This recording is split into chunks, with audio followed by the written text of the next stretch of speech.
Falar da história dos batistas no Brasil é falar de fatos interessantes e inspirativos. E quando se fala da história batistas do Brasil, o primeiro nome que é lembrado é o nome dos Bagbys. Por isso é nosso prazer apresentar essa entrevista com Mrs. Helen Bagby Harrison, mais conhecida entre os brasileiros como Dona Helena. Nós contaremos com a participação do pastor Eduardo Steibel e eu, Gessé Campos. Dona Helena é filha dos pioneiros missionários batistas no Brasil, William e Anna Bagby. Ela nasceu no Brasil, cresceu no Brasil, veio aos Estados Unidos para os estudos superiores, voltou ao Brasil como missionária. Ela tem escrito 2 livros, um, The Bagbys of Brazil, sobre a vida dos seus pais no Brasil, e outro, From MK to RM, que é a sua autobiografia. Nós convidamos Dona Helena para essa entrevista porque pensamos que será uma grande contribuição e uma inspiração para todos aqueles que a ouvirão no futuro. E eu acho que a melhor maneira de começarmos é pelo começo. Dona Helena, conte-nos um pouco sobre a origem dos seus pais aqui e a chamada deles para o Brasil. Pois não. Meus pais foram, como o irmão nos disse, em 1881. Minha mãe foi a real causa abaixo de Deus para a ida deles. Desde menina, quando ela se batizou, ela tinha intenção de ir ao campo missionário, depois de ouvir uma missionária da Índia falar. Ela dizia ter ciúme dos homens, porque os homens são privilegiados, podem contar o evangelho por atacado, falando a 1000 pessoas de uma vez e ganhar 100, talvez, numa reunião. Ela disse que quando ela crescesse, ela ia abrir um colégio feminino para poder falar a moças numa assembleia e ganhar pessoas assim. Porque a mulher, ela disse, tem que ir de casa em casa, de pessoa em pessoa, não pode falar assim em público e atrair a Cristo.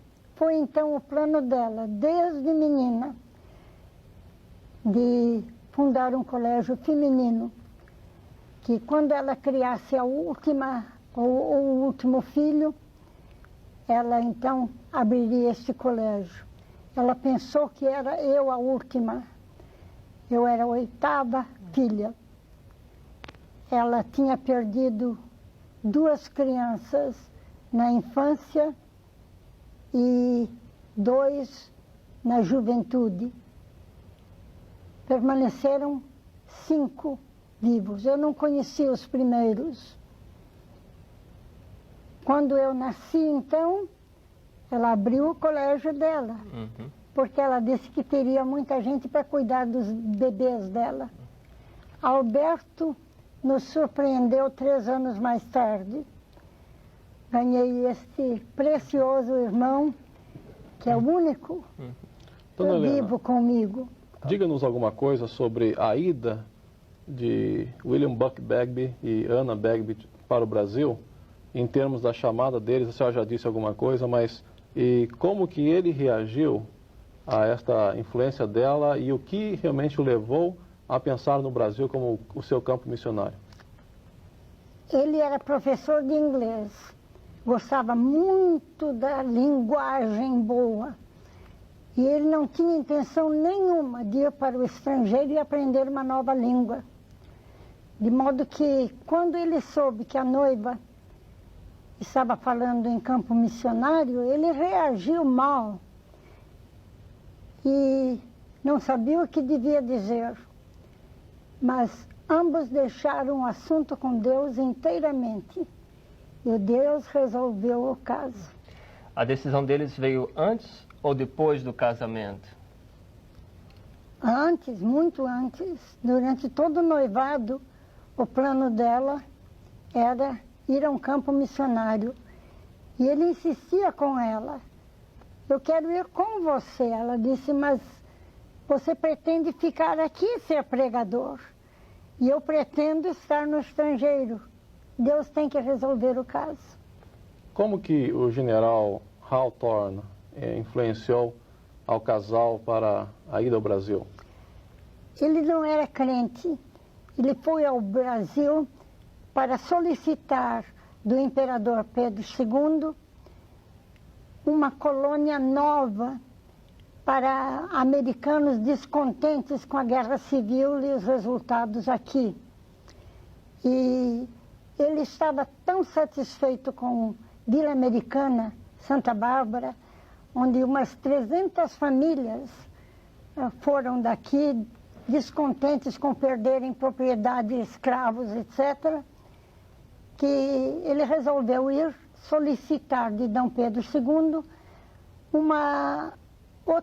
um outro terreno no norte do Brasil, talvez na Bahia, para estabelecer ali outra colônia americana.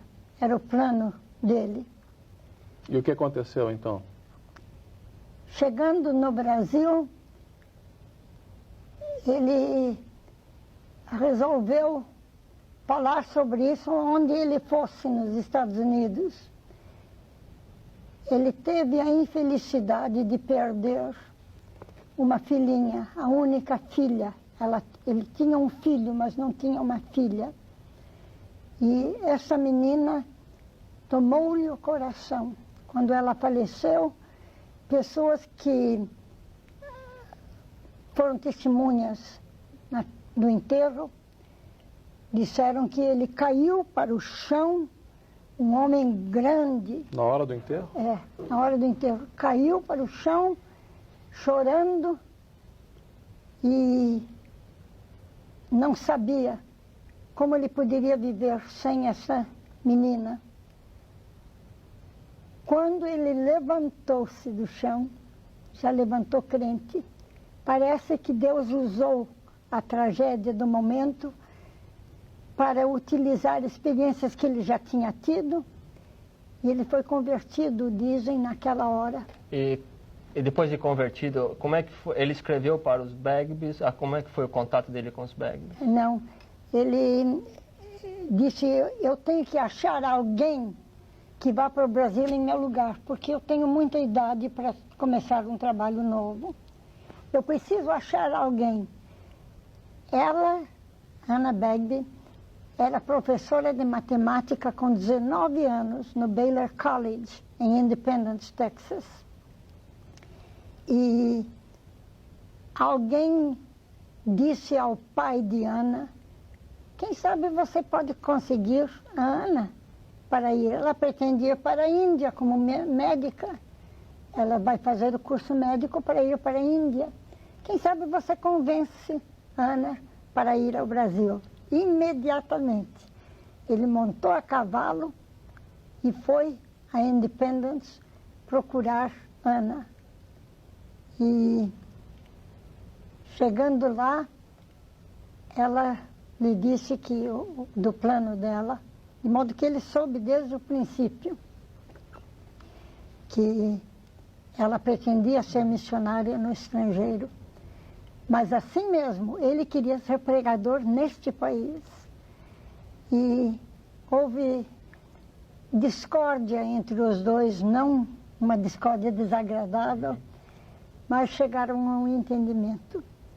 E agora, quando eles chegaram a esse entendimento, qual foi o primeiro passo? Eles foram enviados pela Junta de Missões Estrangeiras daqui, como que eles conseguiram a direção para o Brasil não, e sustento? Eles falaram com as pessoas que dirigiam a denominação e foram convidados para ir a uma reunião da junta para serem indicados para o Brasil.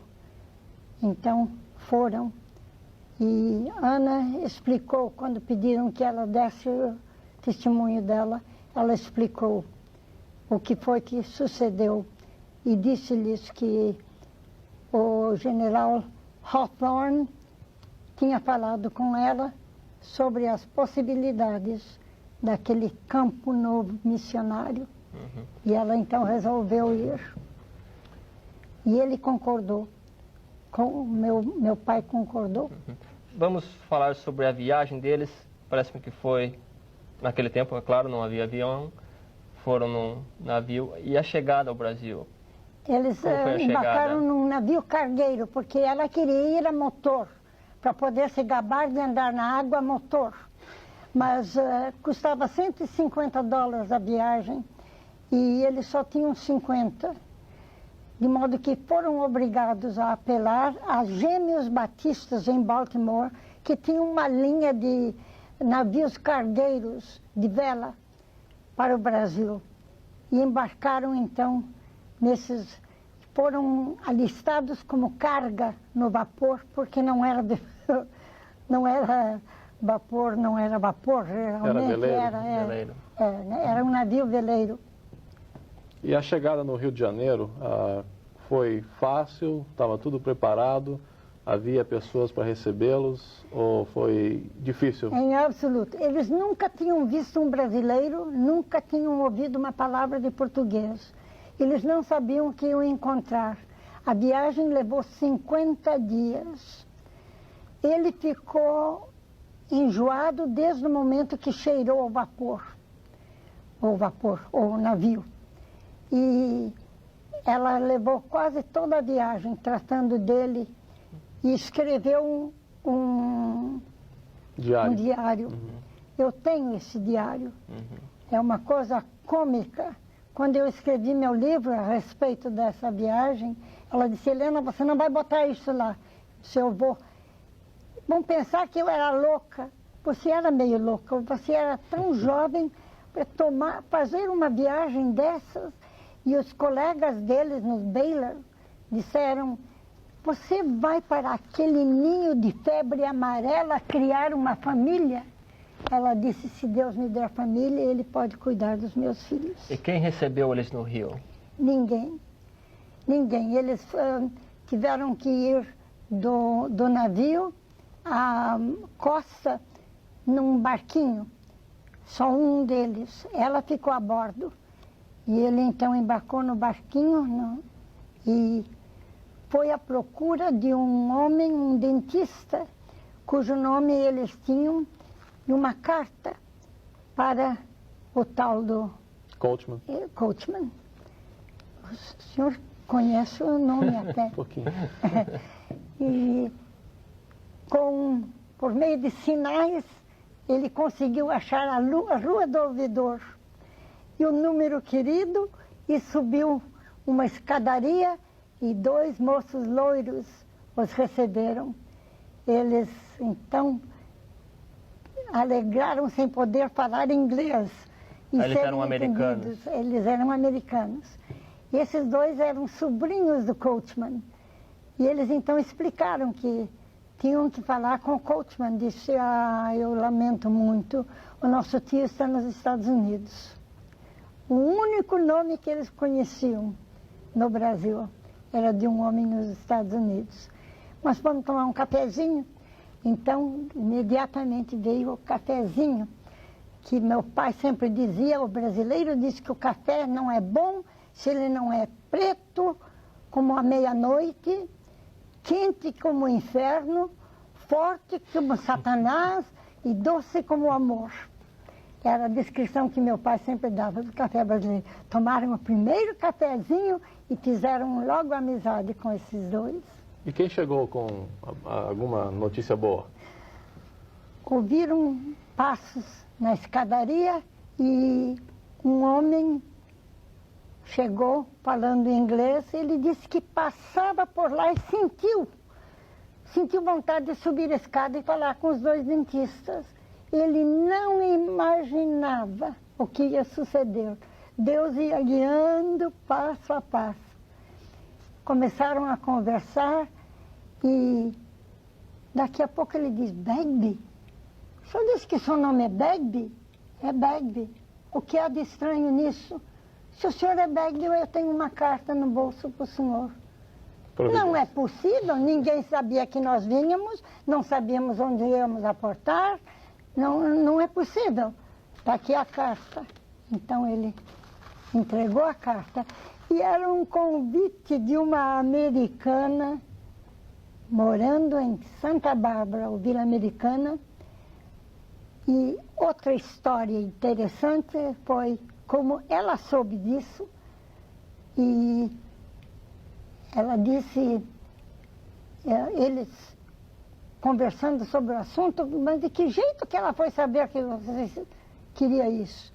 A carta era um convite dessa senhora para vir passar tempo em casa dela em Vila Americana, até que aprendessem a língua e pudessem agir por si. Deus dirigindo desde ali. E o que os Bagbies fizeram? Porque eles foram para Santa Bárbara. O que eles fizeram em Santa Bárbara, além de aprender a língua? Bom, ele dirigiu a igreja interdenominacional. Um domingo eram os metodistas, outro domingo eram os presbiterianos, outro dia eram os batistas. E então ele pregou no dia dos batistas. Até que ele resolveu ir a Campinas, porque havia um colégio presbiteriano lá. E a diretora do internato estava para ter uma queda completa de saúde e não tinha quem a substituísse. Minha mãe então disse, eu vou dirigir o internato, ensinar piano e poder ganhar meu pão assim. E assim eles foram a Campinas. E aprenderam a língua lá. Aprenderam a língua. E agora e a ideia de Salvador? Como é que apareceu? Eles oraram muito sobre onde deviam ir para começar o trabalho batista. Depois de mais ou menos um ano em Campinas, eles já tinham conhecido um ex-padre lá em Vila Americana. Um ex-padre que foi convertido ao Evangelho por meio dos metodistas. E este ex-padre disse, escolham o lugar onde vocês querem ir e eu vou também. Vocês eram os Bagby e o segundo casal missionário, Zacarias Taylor e esposa. Eles disseram, vamos todos juntos então. O padre era Teixeira? Teixeira de Albuquerque. E aí foram para Salvador, como é que acharam a então cidade? embarcaram todos para Salvador. E lá não podiam alugar nem comprar, porque descobriram que eles eram batistas. E todo mundo virou-se contra eles. Foram todos avisados pelo clero que não deviam receber esta nova religião. Aliás, eu estava lendo no seu livro, eles, Taylor e Bagby, eles foram até Minas Gerais. Foi lá que eles resolveram. Fizeram uma reunião de planejamento para estudar em que lugar eles iam começar. E os dois sentiram. Isso mostra que no início, não somente eles tinham uma dependência de Deus, mas também já havia o planejamento, onde a igreja pode começar e tudo mais. Justamente. Quais seriam as razões para ir a Salvador? Porque era uma cidade grande. A capital do império. Por ser da capital. Porque era um império nesse tempo. E eles resolveram ir porque ouviram dizer que tinha 365 igrejas católicas. E acharam que seria bom irem lá e abrirem a Bíblia para o povo que já conhecia a Cristo de nome e que talvez conseguissem melhor lá do que em outro lugar. E como é que começaram uma igreja? Pregando na praça? Pregando num salão? Não, em absoluto. Eles conseguiram achar uma casa para alugar. Uma que não se opôs a batistas ou outra denominação entrando lá. Então alugaram a casa. Uma casa pequena, com 3 cômodos, um banheiro, uma varanda, um cômodo para cada família. 3, exato. E eram quantas pessoas? Mamãe e papai, Zacarias Taylor e esposa, o padre e 3 filhos que eles já tinham e uma empregada. naquela casa pequena. Foi esta a empregada a primeira convertida na igreja? Sim.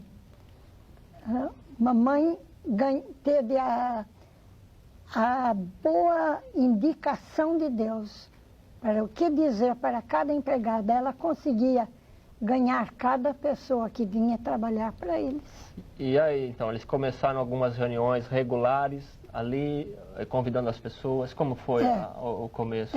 Eles iam de casa em casa, porque convidaram e ninguém vinha. Via domingos que só as 3 famílias estavam presentes. Então Taylor disse, se eles não vêm a nós, nós temos que ir a eles. Então saíram pelas ruas convidando em casa. O Dr. Taylor chegou numa casa, viu um casal na janela, convidou para ir à reunião e ele disse, o homem disse, quem é o pregador? Taylor disse, é mim. Com o pobre português novo dele. A primeira igreja batista no Brasil, ela foi organizada quando e quantos membros tinha? Somente, a primeira igreja, somente os originais. A esposa do padre não era crente, de modo que era o Albuquerque, os 2 Taylors e os 2 Bagbys. E quando foi organizada? Em 1882. Agora, eu li que a congregação era composta de alguns escravos. Como era? Não, havia um escravo que assistia regularmente e de repente ele deixou de vir. Então perguntaram, mas que fim ele levou? Nós temos que procurá-lo. Disse, você não soube? O dono dele disse que se ele assistisse mais uma vez essa reunião dos hereges, que ele ia matá-lo. Então, o homem... O escravo sumiu. Sumiu. Então disseram, vamos procurá-lo e comprá-lo. Quem sabe conseguimos comprar. Dito e feito. A Igreja Batista comprou o escravo. E assim é que... Ele ficou livre e frequentava a igreja? Ficou, Não sabia quem devia seguir, eram tantos donos. Agora, havia perseguição, os Bagbys sofreram em Salvador? Muito. Violência? Muito, muito. Quando alguém descobria que eles iam pregar numa casa que o convidassem, eles visitavam toda a vizinhança, virando o povo contra eles. Meu pai, então, foi para uma casa que o convidou para pregar uma noite. Taylor foi para outra casa e não tinham eletricidade, naturalmente. Era um lampião a querosene. Ele começou a pregação dele e veio, as janelas e as portas ficaram apinhadas de gente. De repente veio uma pedra e bateu na cabeça de uma menina na congregação. Levaram-na para fora nos braços e continuou a pregação. Veio outra pedra, bateu no lampião, lançou-os no escuro completo. Mas meu pai não ia ser vencido. Ele disse que ele podia pregar no escuro tão bem como no claro. Continuou a pregação.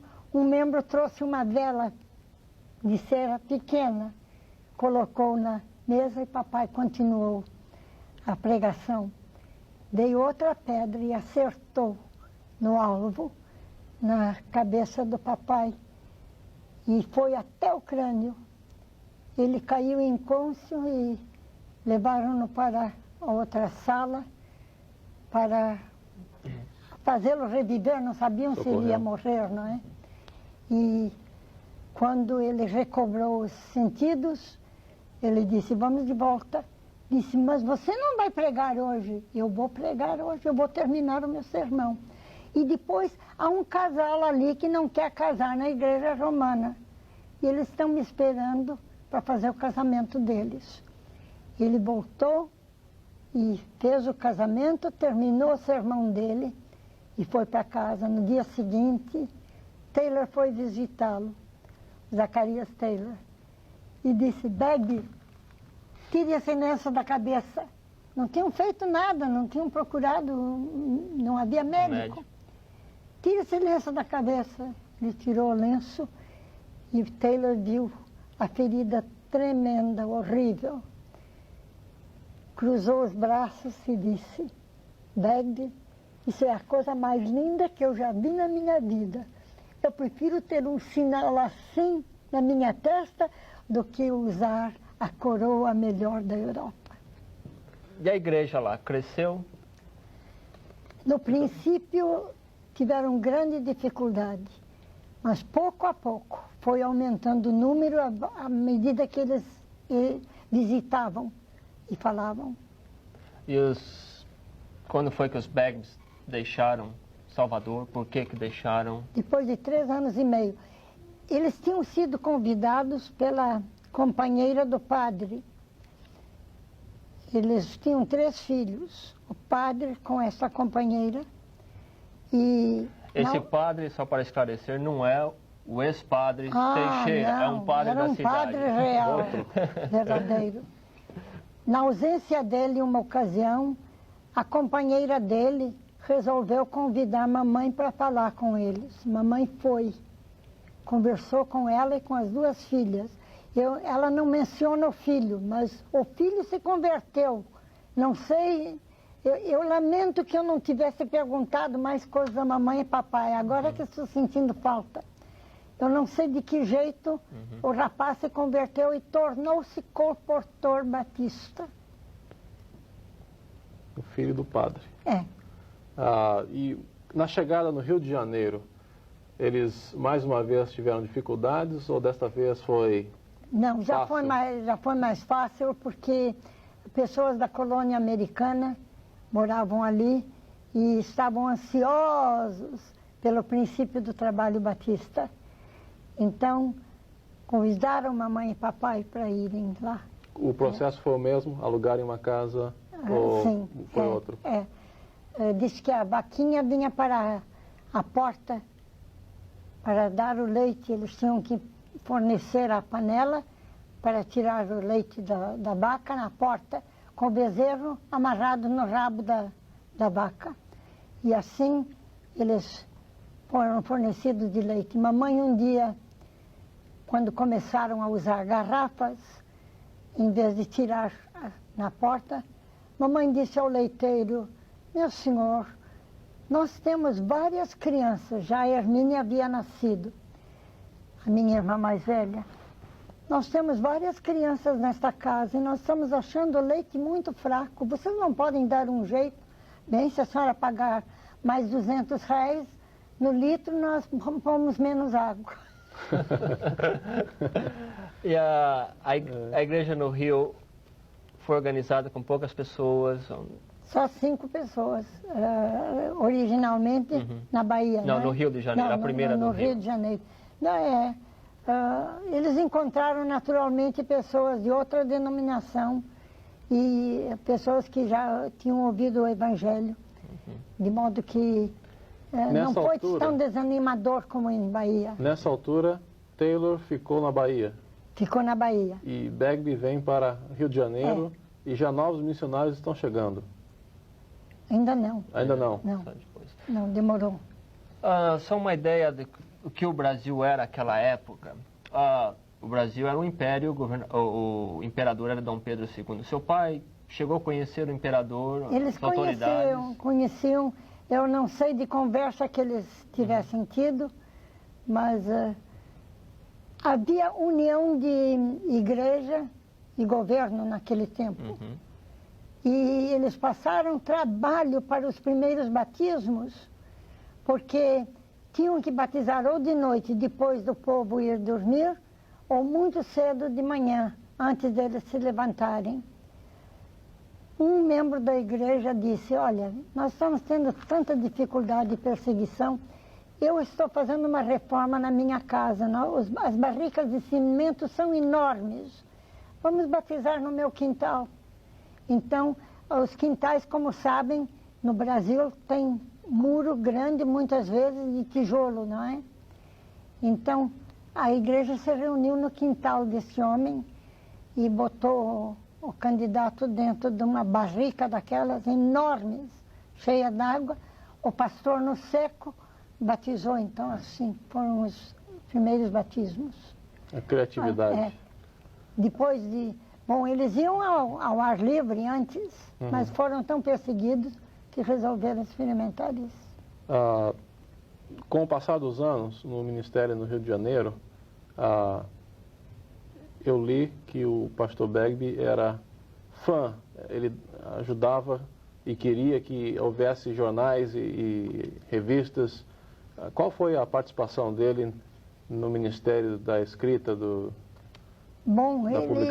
publicações? Ele favoreceu logo, eu não sei em que ano eu devia ter procurado, se eu soubesse que eu ia falar no Brasil com essa entrevista, eu teria procurado dados melhor. Eu pensei que era uma entrevista para este país. E ele logo se interessou por uma publicação em português. Lembra do nome, por acaso? Eu não sei, não sei o que usaram. Quando eles deixaram o Rio de Janeiro e por que deixaram, o que atraiu eles para São Paulo? Quando eles sentiram que o trabalho já podia cuidar de si, já tinha número suficiente de brasileiros que podiam pregar o Evangelho e já havia novos missionários e Salomão Ginsberg, por exemplo, ele alcançou-os ainda depois daquele início grande no norte. E o trabalho estava desenvolvendo a tal ponto que os diáconos da igreja podiam tomar o púlpito muitas vezes. Parece que houve um missionário que morreu no Rio de Janeiro de febre amarela, na casa dos Bagby. Como foi isso? Bom, uma missionária foi... Mamãe e papai tinham que receber todos os doentes da igreja, mesmo durante o tempo da febre amarela. Eles tinham que receber porque não tinham onde se tratar. Então receberam uma senhora com febre amarela e ela disse: Bagby, mande um telegrama para minha gente nos Estados Unidos. E ele viu que ela ia perdendo os sentidos. Disse: dite depressa, Miss Lam. O nome dela era Lam. Dite depressa. E ela ditou: marido, irmão, filho mortos. E ele mandou o telegrama. Assim é que eles arriscavam a vida cada vez que recebiam alguém. E os dois tiveram a febre amarela. Seu mamãe pai e sua papai, os dois tiveram. E papai esteve mal, Taylor esteve muito mal. E como ele era avermelhado nas feições, não sei por que ele estava em casa, em minha casa, quando isso sucedeu. O médico veio e disse: coitado, este não resiste nenhuma noite, bebe como peixe, por causa da tese vermelha que ele tinha. Mas ele também resistiu, mamãe e papai e ele. Deus preservou a vida deles todos. E o trabalho em São Paulo? Como foi que eles começaram? Minha mãe queria o colégio. Eu nasci no Rio, em Nova Friburgo. Mamãe cansou, no 8º mês da gravidez dela, ela cansou do calor no Rio. E disse para o papai: vamos procurar um lugar mais fresco. Então foram a Nova Friburgo, lá nas montanhas. A senhora nasceu em 13 de agosto, nasceu? É, justamente. E todo mundo é supersticioso com o meu nascimento. Eu nasci no dia 13 de agosto, mês de desgosto, no dia de Santa Helena. Sexta-feira. De modo que ficamos lá até os meus 2 meses. Então era tempo das férias de mamãe e papai, de modo que papai foi a pé do Brasil aos Estados Unidos. Como? Eu tinha cólica de 2 meses. Ele estava em pé no barco. Mas chegando em São Paulo agora, a participação da mulher no Brasil, como você já falou... completamente diferente. Mas ainda assim, a mulher não subia ao púlpito. Não. Então, a dona Ana, sua mãe, ela teve uma opção. E a senhora nos conte alguma coisa dessa opção em forma do colégio? Ela só aceitava meninas. E vinha tanto rapaz pedindo entrada que já tinham ouvido falar da moral do colégio, que não permitiam fumo, nem bebida, nem mentiras, e pediam a mamãe, aceite um só. Mamãe, eu não posso aceitar rapazes, se eu aceitar rapazes eu perco as moças, e eu tenho que ter as moças, porque é para isso que eu fundei o colégio. Em outras palavras... E com o tempo, então, como o Alberto já estava com seus poucos anos, ela resolveu aceitar meninos menos de 10 anos, por causa dele. Ele foi realmente... Ele é o único vivo agora da família comigo, nós dois. E como é que ela começou esse colégio? Anunciou no jornal e apareceram muitos alunos dia por outro? Havia uma senhora presbiteriana que tinha um colégio e ela tinha que sair da operação. Então, pediu à mamãe que comprasse o colégio. E assim, mamãe achou que seria melhor do que começar do zero e comprou dela o colégio e começou então o Colégio Batista. Quer dizer que a sua mãe ficou responsável pelo colégio, ela fundou e era diretora? É, diretora. Mas papai era o evangelista da região. E ele fundou o que em São Paulo? Qual igreja, querido? Tudo. Mas qual igreja? Tudo que eu lhe digo foi uma maravilha. Eu não sei como é que ele pôde fundar tantas igrejas. A primeira igreja de São Paulo foi ele que fundou, começou, né? Bom, com outros. Taylor ajudou. Taylor veio a São Paulo. Qual dos Taylors? J.J. Taylor, não Z. Já o outro Taylor, J.J. Taylor. E isso foi na mesma época do colégio? Sim, sim. A senhora disse que ele era o evangelista da região. Quando as pessoas no Brasil, daquela época, em primeiro lugar, que região que era isso? Cobriu o estado todo? Todo o estado. Sim. Ele fazia, como cada domingo, ele ia para um lado do estado? Ele descobria onde podia falar e ser recebido, e ele então ia. Quando ele saiu numa das viagens, o Alberto, este meu irmãozinho, estava por nascer e ele estava preocupado de viajar com a mãe esperando o bebê. Mas tinha que ir. Então foi. E meu irmão mais velho, não o mais velho, mas o quase mais velho, resolveu ir ao encontro de papai para trazer as valixas dele do trem. E papai disse, Guilherme, como está a sua mãe?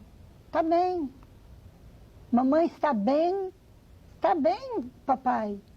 Não sei porque o senhor pergunta assim, preocupado. Está bem, está muito bem. Embarcaram no bonde, era bonde naquele tempo, com as malas dele e tudo. E durante a viagem, o Guilherme vira e diz, nós chamávamos de Guilherme, vira e diz para papai, eu tenho um irmãozinho. Papai disse que quase que saltou do bonde. Era assim a nossa vida lá, de novidades. A questão o segredo, aqueles jovens que estão nos ouvindo hoje, a senhora diria para nós que o segredo do trabalho missionário com os Bagbies seria o quê, na época? A oração. A oração. Eles iam aos joelhos quando aparecia um problema. Eu acho que isso explica tudo. Quer dizer, não era só a atividade, não era só a dificuldade que era vencida pelo esforço? Papai era ativo, bastante ativo, e ele pregava onde o aceitassem. E mamãe dava o evangelho às internas diariamente. Nós tínhamos culto familiar e ela falava diretamente do Evangelho, tão diretamente como se estivesse numa escola dominical. E de vez em quando alguém ameaçava, disse, você vai perder alunos assim. Cada aluno que ela perdeu, deu entrada para outro que veio tomar o lugar. Deus os abençoou assim. A senhora, por acaso, e eu creio que a resposta é positiva, mas a senhora lembra de uma ocasião especial em que a senhora viu os seus pais lendo a Bíblia? Diariamente, nós tínhamos culto familiar diário. Eu nunca me esquecerei das orações de mamãe e papai. Muitas vezes eles repetiam a mesma oração, porque era a linguagem deles. E eu me criei abaixo das orações de mamãe e papai. Agora, a senhora disse que o seu pai, voltando da viagem, tinha malas. Mesmo que ele estivesse viajando somente dentro do estado de São Paulo, ele então tinha que sair por um longo tempo, porque a viagem era difícil, então sim, ele ficava sempre fora de casa. Sim, era demorada. As viagens deles eram demoradas, porque eles não tinham dinheiro com que viajar. Eles tinham que fazer uma economia tremenda para poderem ir. Então, papai aproveitava para viajar em 2 ou 3 lugares ao mesmo tempo. E uma vez, a de 6 anos disse para a outra de 4 anos, não sei se estou dizendo direito a idade deles, Alice, o mais velho disse, Alice, papai vem nos visitar hoje. Soube que papai devia chegar. Vamos andar um pouquinho mais adiante. De São Paulo eles foram para Porto Alegre. E o que aconteceu em Porto Alegre de mais importante no Ministério dos Bagbies?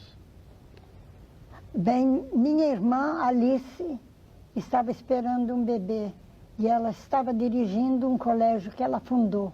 Nós estávamos em São Paulo em casa própria, em nossa casa. E Alice escreveu pedindo que eu viesse ajudá-la, que ela não resistia mais. Então eu embarquei imediatamente para salvar a vida da Alice e do menino. O médico disse que eu fui o remédio deles naquela ocasião. E ele achou que eu tinha remediado a situação. E eu então cheguei à conclusão que eu não podia ficar ali com ela e atender a mamãe e papai que já estavam com muita idade. Então eu escrevi pedindo que eles viessem. E foi assim que eles se transferiram. Começaram no extremo norte e perderam a vida no extremo sul. Papai foi sepultado em Porto Alegre e mamãe no Recife. Quantos anos? Agora já mudaram, já tiraram mamãe do cemitério e botaram no terreno feminino do Seminário do Recife. Do SEC? Não sei que nome dão para... Das moças? Das moças. É, o SEC. É o único túmulo ali agora, é o dela. O Ministério em Porto Alegre durou mais ou menos quantos anos? Eu estive ali, eu dirigi o colégio quase 30 anos lá. E mamãe e papai nos ajudaram muito. Mas eles já estavam com muita idade e não podiam estar ativos como em outros tempos. Ele faleceu em Porto Alegre? Em Porto Alegre. Com qual idade? 84 anos e ela também, com 84 anos. Mas ela faleceu 3 anos antes porque havia 3 anos de diferença na idade deles. Quer dizer que eles nunca pensaram em deixar o Brasil e voltar aos Estados Unidos? Eles tinham medo de vir de férias. Papai dizia, eu tenho medo de ir, pode suceder que não deixem a gente voltar e eu quero morrer no Brasil. Quando ele diz, pode deixar, talvez não deixe a gente voltar, o que era isso? A junta estava passando uma época muito ruim financeira, que durou 3 anos, como sabem, a depressão nos Estados Unidos durou 3 anos. E ele disse, se eles não pagarem a nossa viagem de volta, nós não podemos ir. Aliás, não, a sua passagem mesmo não foi paga. Uma Não. vez a senhora teve que ir sozinha com É, a ajuda de uma igreja em Waco, no não, Texas. em Oklahoma. Oklahoma. É. Diga-nos mais alguma coisa sobre... Você leu o meu livro menor? Eu li a sua autobiografia Ah, sim. e Sim. foi lá que eu colhi essa Muito informação. O que a senhora poderia nos dizer de todos esses afazeres, né, do início da chamada de Deus para os Bagbies, a ida para o Brasil, o início em Salvador, depois Rio de Janeiro, São Paulo, Porto Alegre? O Dr. Crabtree diz que papai foi um pioneiro ideal, que ele via o país todo e escolhia os lugares mais importantes para a atividade dele. Crabtree diz isso no livro dele. História dos Batistas. Um caso interessante que se deu para mostrar como era o trabalho no princípio. Taylor foi batizar um homem, ele nunca tinha visto um batismo, porque não era tão comum naquele tempo. E ele batizou, ele entrou no batistério, o homem mergulhou e saiu. Ele pensou que ele tinha que se batizar. Então ele teve que explicar a ele que morto não se batiza. Não se enterra. Não se enterra. Morto não se enterra. Eu não salientei que dos 9 filhos, 4 morreram, 5 viveram. Uhum. E estes 5, todos, foram chamados por Deus pessoalmente para o campo missionário e todos nos casamos com homens dedicados à causa missionária. 5 filhos. Nós temos que encerrar aqui a nossa entrevista. Nós agradecemos a sua participação e o seu interesse. E a sua vida foi uma inspiração para muitos, assim como a vida dos seus pais. E foi o nosso prazer apresentar essa entrevista. Esperamos que todos aqueles que estão ouvindo estejam sendo inspirados por esta entrevista, pelos fatos interessantes, como dissemos no começo.